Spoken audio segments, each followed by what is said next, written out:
what they've accomplished. We're very excited to be in the playoffs in the Final Four.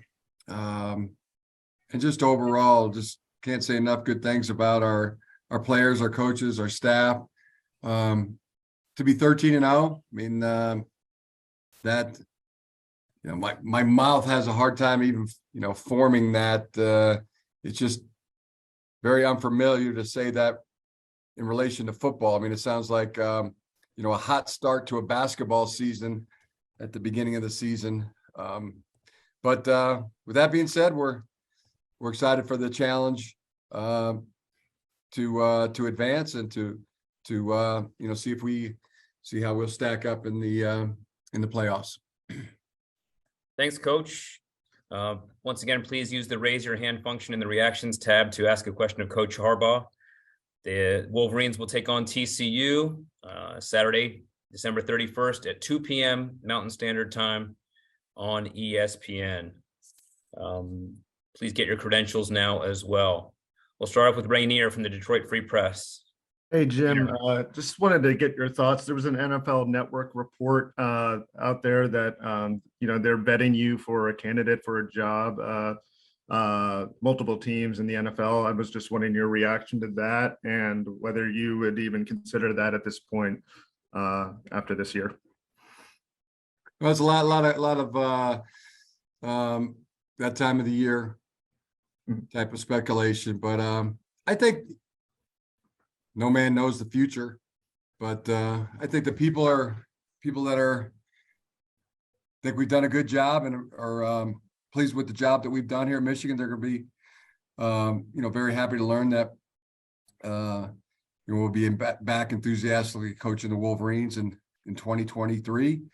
And for those people that don't approve of the job we've done or would rather see somebody else coaching here, I think they'll be most likely disappointed to learn that we're back coaching the Wolverines in 2023. Thank you. Thanks, Coach. Are there any other questions for Coach Harbaugh this evening?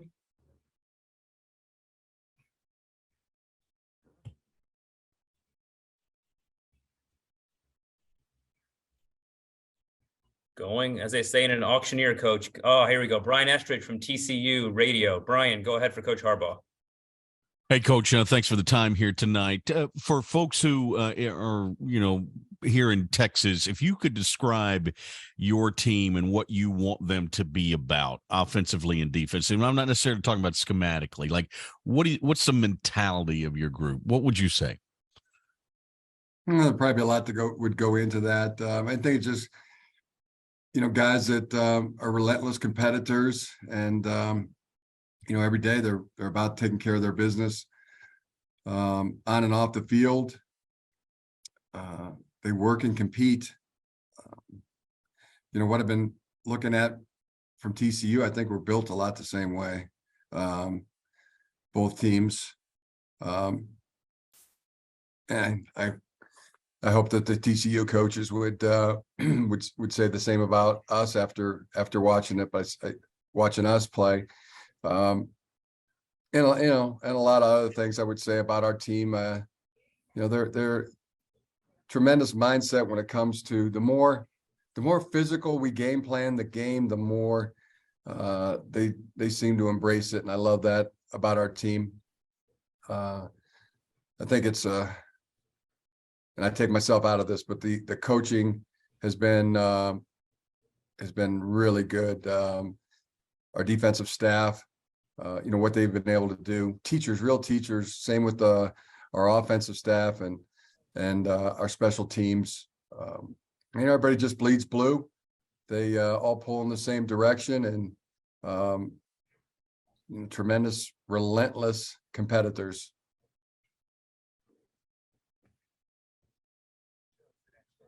Brian, do you have a follow-up or are you all set? All good. Thank you, Coach. Coach, I'm going to ask one just because the nature of the story here, and I think you'll appreciate it.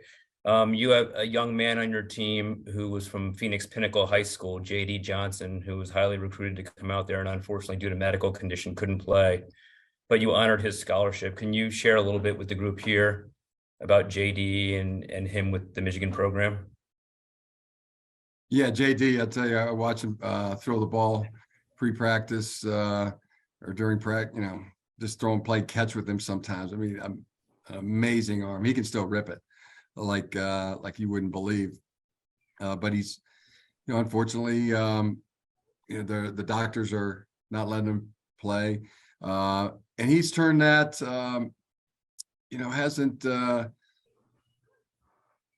hasn't felt sorry for himself, hasn't gotten bitter, he's just gotten better. And really the only difference in those two words are an I and an E. So I say that to say, he's made it, not about himself or getting bitter about the circumstances, but become a tremendous coach. He is he's one of our student coaches and does an amazing job. And if that's what he chooses to do in life, he'll be extremely successful, just like his dad, Dave. So I can't say enough good things about JD Johnson. He's been responsible for the circumstances that he has and turning those into success. He's a joy and a pleasure to be around daily, weekly, monthly, yearly, and he really contributes to our success, both on the field and off the field. Just a spectacular young man. Thank you, Coach. Appreciate that. Mm-hmm. We'll turn to Michael Cohen from Fox Sports. Hey, Jim. In regards to your answer earlier about the report by NFL Network, do you feel it's important to come out and clarify that you're definitely going to be back as you sort of jump out on the recruiting trail now? And do you think some of the uncertainty from last year at this time influenced recruiting at all for the 2023 class that you're trying to put together? Yeah, Michael, it's like I said, I mean, it's really biblical. No man knows the future. I can't make any vows of what's going to happen or what's not going to happen. And if you don't mind, I'd ask you a question. I mean, there's tremendous coaches right here in our league. Ryan Day, Greg Schiano, Brett Bielema, Jeff Brom. I could go on and on. PJ Fleck. I mean, I think they deserve the job that they've done to be asked the same question.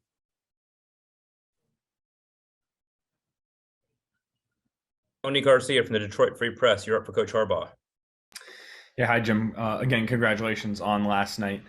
This is obviously the first time we've gotten to speak with you, other than last night, since the reports about Mozzie Smith came out last week. I was wondering if you could tell us a little bit about that situation from your perspective, when you might have found out that he was arrested and had an incident, the decisions that went into deciding to play him throughout, and just where those things stand from your perspective. Yeah, we found out at the day that it happened. Mozzie was completely honest, upfront, cooperative. Felt like he gave us the exact circumstances. And then, as I said, I mean, this has been something it's gone to I really respect the justice system and feel like there'll be a fair resolution that comes soon from that. As far as decision to play Mozzie Smith, from the time of the incident through now, I mean, that's a decision that's made by our athletic director, Ward Manuel, and our president, Santa Ono, and myself, all who know Mozzie Smith and know that the kind of person he is and the trust that he's built up in our program. I just wonder if I could add one follow-up to that. Other schools have had athletes in the Washtenaw County area with similar charges this fall, and those players were suspended. I wonder, does Michigan not have? I mean, he is being charged with a felony. Is there no blanket policy that says one way or the other that leaves it up to your discretion as you understand it? I don't think it is. Well, I mean, I'm not going to comment on whether I think it's a felony or not, or whether it should have been charged as a felony or not. But I think if you do your homework, you're going to realize that this is you can't compare this to the low hanging fruit that you think that's out there. And I just encourage you not to pander to the Twitter sphere, and really the haters, they like to drink their haterade and eat their hater tots. It's let the facts come out. Let that be decided and adjudicated through the court system. Thank you, Jim. Appreciate it. Thank you. We'll do last call for questions, and while anyone raises their hand, a quick run through of the game week schedule. We'll have media day on Thursday, the 29th. Each team will have an hour time period with 45 minutes for coach and 45 minutes for the players. Tuesday and Wednesday, there will be the coordinator days. One day will be offense, one day will be defense with 5 players plus the coordinators. All right, we'll go to Dean from 24/7 Sports. Hey, Coach. I wanted to get your thoughts on TCU quarterback Max Duggan, just what he's been able to do this year and what challenges he might present for you guys come this matchup. I just want to go. I love my quarterback, JJ McCarthy. I don't think there's anyone better.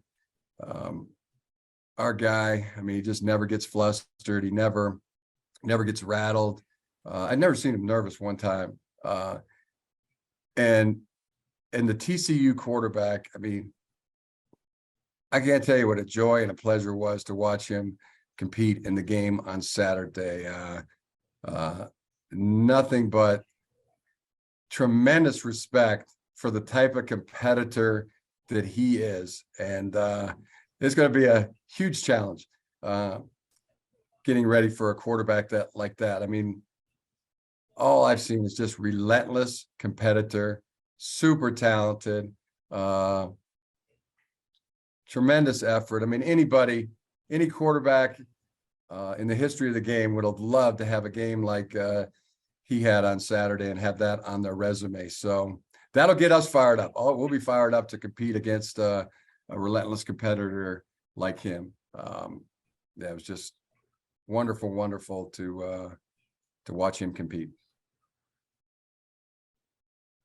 Thanks, Dean. We'll go to Dave Bowden from Frogs Today. Hey, Coach. I need to talk a little bit about Max Duggan, and it's obviously super early, but just your initial impressions of TCU in general, of what type of football team you think they are, and sort of how you match up. Yeah, well, scoring machine on offense, really sound on special teams. They tackle on defense, and we'll get into all the schemes. I won't get into how we're gonna, specifically how we're gonna attempt to attack or defend, but really impressed. Thank you. All right, we'll go to WJRT.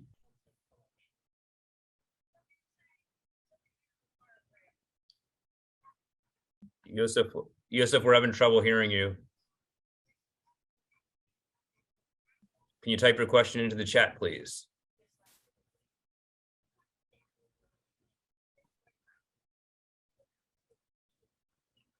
Thanks, Coach, for your patience.